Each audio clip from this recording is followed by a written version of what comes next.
Bien le bonjour! Aujourd'hui nous allons voir comment retoucher des photos sur Lightroom. Alors on est parti. Quand vous lancez le logiciel pour la première fois, ou quand vous lancez le logiciel tout court, il ressemble à ça. Il vous suffit d'importer votre première photo ou les photos que vous voulez retoucher. Pour cela il vous suffit de faire fichier et importer des photos et des vidéos. Et ensuite il vous suffit d'aller choisir quelle photo vous souhaitez éditer. Pour cela vous sélectionnez la photo où est-ce qu'elle est rangée chez vous. Donc moi pour l'instant elle est sur le bureau pour l'exemple et je vais faire importer tout en bas à droite. Donc là, pour gagner un peu d'espace sur votre écran, vous pouvez fermer les photos en bas à droite. Et ensuite, ici, vous êtes, comme c'est indiqué en haut à gauche, dans la bibliothèque. Donc c'est là où vous allez voir toutes les photos que vous avez importées.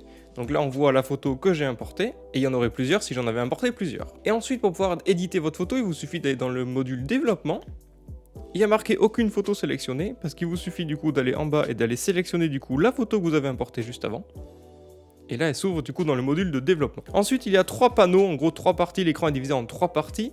Vous avez la photo au centre que vous allez éditer. Sur la gauche, vous allez après avoir les paramètres prédéfinis et les genres de presets. Si vous en avez déjà entendu parler, ça va être ici qu'on va les retrouver. Vous allez également avoir l'historique de toutes les modifications que vous allez faire sur la photo. Vous pouvez, ce panneau du coup, le fermer avec la petite flèche de gauche si vous le souhaitez avoir l'image en grand et voir mieux ce que vous faites. Et ensuite, le panneau le plus important se trouve sur la droite, juste ici. On a du coup l'histogramme pour voir justement les courbes entre les noirs, les couleurs, l'exposition, etc. Et ensuite, après, nous avons tous les réglages de base. Comme vous pouvez voir, la température, l'exposition, etc. Il y a pas mal de trucs. Donc du coup, maintenant que vous y êtes, comment on fait? Tout simplement, vous allez dans les réglages de base s'ils ne sont pas déjà ouverts. Et là, vous allez pouvoir régler tous les paramètres de votre photo. Donc vous avez tout d'abord la température. Donc la température, ça va être l'image va être chaude ou froide, donc bleu ou jaune, comme vous pouvez le voir. Également la teinte, si vous voulez que ce soit un peu plus vert ou plus rose-rouge. Ensuite, vous allez avoir la tonalité, donc l'exposition, vous pouvez la régler en automatique si vous le souhaitez. L'image va être plus ou moins prééditée directement par le logiciel lui-même. Donc vous pouvez faire un petit CTRL-Z pour revenir en arrière et faire tout vous-même. Donc l'exposition, plus ou moins de luminosité dans l'image, ça va être classique. Le contraste, ça va être la différence entre les sombres et la lumière dans l'image. Vous voyez que là, les arbres, etc. L'image est plus neutre, sans contraste, elle est beaucoup plus marquée avec du contraste. Ensuite, des paramètres qui sont vachement importants, ce sont les hautes lumières. Notamment dans le ciel, là, on peut voir qu'il est un peu surexposé. Du coup, vous allez pouvoir bouger un peu le ciel s'il est un peu trop exposé. Avec les ombres, ça vous permet d'aller modifier ce qui est sombre dans l'image, notamment là on peut voir les arbres, un peu la montagne, ou soit vous pouvez l'assombrir encore plus, ou alors sinon vous pouvez aller chercher un peu des informations et des détails dans les ombres. Donc ça aussi c'est vachement important. Ensuite vous avez les blancs et les noirs, donc c'est pour avoir des blancs du coup qui sont plus ou moins blancs et des noirs qui sont plus ou moins noirs. Jusque là, rien de bien compliqué. Ensuite, vous avez la texture, la clarté, correction du voile, etc. Donc, qu'est-ce que c'est? La texture, c'est quand vous allez prendre des photos avec de la texture. Vous allez voir, si on n'en met pas, ça fait une image un peu floue. Si on en met énormément, ça fait une image qui est très précise. On dirait qu'elle a une meilleure résolution, qu'elle est vachement nette. En fait, voilà, si vous prenez des photos de texture, vous pouvez rajouter un peu ça. La clarté de l'image, du coup, pareil, soit c'est très flou, soit c'est très clair. Par contre, attention, ça modifie un peu les contrastes et les couleurs de l'image. Et ensuite, la correction du voile, c'est pour changer quand vous prenez des photos qui ont un peu de voile à cause de l'objectif ou du temps qu'il fait, etc. Vous pouvez soit ne pas en mettre du tout, et vous voyez, ça fait un voile un peu dégueulasse sur les photos que vous prenez, ou sinon vous pouvez en mettre un peu plus, et là, ça enlève le voile et ça enlève cette espèce de film blanc, de voile blanc finalement, qui est sur l'image, donc c'est assez sympa d'en mettre. Et ensuite, on arrive à deux paramètres qui sont assez cool également, la vibrance et la saturation. Alors la vibrance, c'est quelque chose que je conseille de mettre parce que c'est vraiment intéressant, et attention avec la saturation, parce qu'au début quand on apprend à éditer ses photos, et moi aussi j'ai fait l'erreur, on aime bien le curseur de la saturation, vroom, on le met vachement haut, parce qu'on est content de saturer ses photos, mais ça rend pas des photos très jolies, donc attention avec la saturation. Moi des fois la saturation je ne la touche pas, voire je la baisse un peu, et j'augmente par contre pas mal la vibrance, je trouve ça cool. Et donc là on a terminé notre photo dans les réglages de base. On peut appuyer sur Y sur le clavier, et là vous pouvez voir la différence. Bon là j'ai fait des réglages à la con, j'ai pas vraiment édité la photo comme si je voulais l'éditer, mais on peut voir déjà quelques petites différences. Et vous pouvez ensuite appuyer sur la touche L de votre clavier, une fois ou deux fois, et comme ça va assombrir votre écran pour pas voir le reste de l'image, et vous allez voir uniquement la photo avant-après que vous êtes en train d'éditer. Vous pouvez appuyer sur L pour refaire afficher tout le logiciel, et appuyer sur Y si vous voulez revenir à votre photo que vous êtes en train d'éditer. Les réglages de base, c'est terminé. Et ensuite, il reste deux panneaux qui sont assez importants. Nous avons la courbe des tonalités. Alors ça, c'est assez compliqué au début à gérer.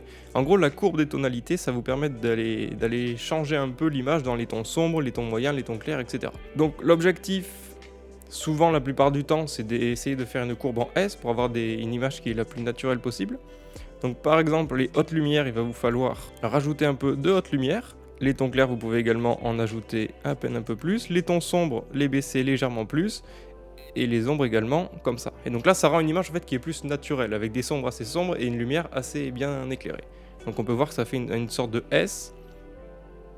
Si on exagère, vous voyez que ça fait une sorte de S comme ça. Bon là, c'est bien évidemment la photo est pas du tout bien éditée comme ça, mais en exagérant, c'est comme ça qu'on comprend ce qui ça fait. Chaque image, vous pouvez également, sinon cliquer pour avoir ici, le faire directement, vous souhaitez du contraste moyen, ça vous le fait automatiquement, ou du contraste fort, ça vous fait encore plus marquer. Donc c'est assez intéressant sinon au début, quand on n'est pas trop, qu'on n'ose pas trop toucher, d'avoir ce truc là.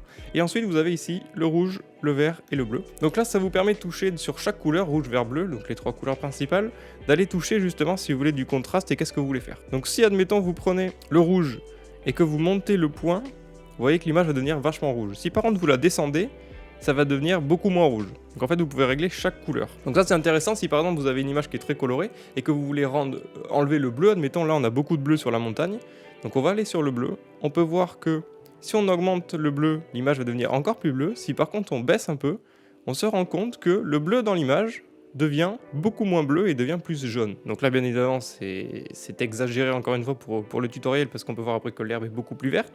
Et après vous pouvez mettre différents points pour essayer de rattraper un peu l'image. Donc là je fais un peu n'importe quoi, c'est juste pour le tuto, pour exagérer et bien comprendre ce que vous faites. Donc vous pouvez faire ça sur les différentes couleurs. Voilà les courbes de tonalité, à quoi ça sert et comment ça marche plus ou moins. J'ai vraiment exagéré et je suis vraiment pas rentré dans les détails. Et ensuite vous pouvez régler, ça c'est vachement intéressant, j'utilise énormément, c'est régler chaque couleur. C'est-à-dire que vous allez avoir la teinte, la saturation et la luminance.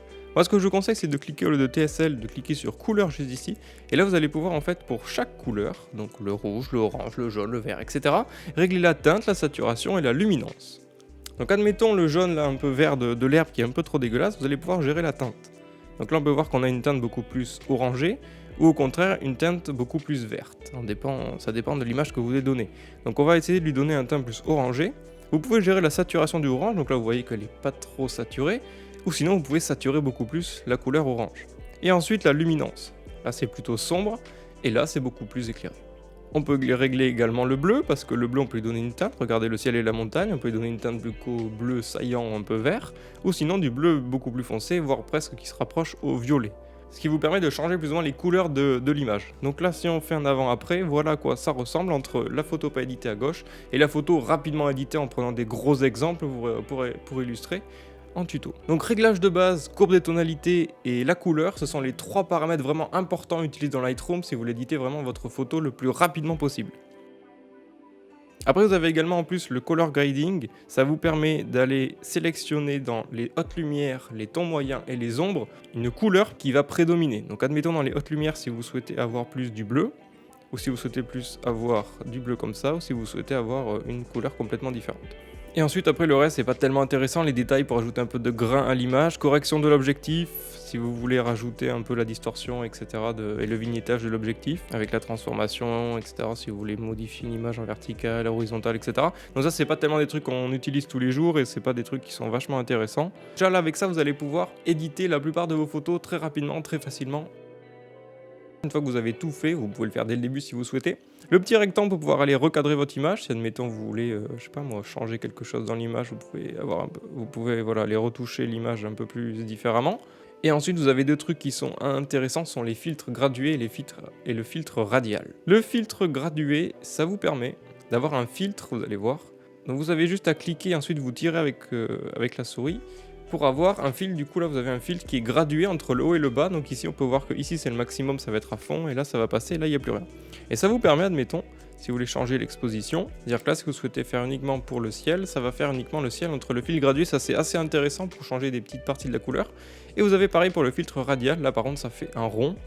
Si vous souhaitez du coup apporter un peu plus d'éléments sur cet arbre là, il vous suffit de sélectionner quelque chose, vous faites inverser parce que là du coup ça c'est soit à l'extérieur du rond soit à l'intérieur du rond, donc là on va essayer de faire ça à l'intérieur du rond, et ici on va aller apporter un peu d'exposition du coup sur cet arbre là parce qu'on a envie d'apporter un point d'intérêt sur cette partie là de l'image.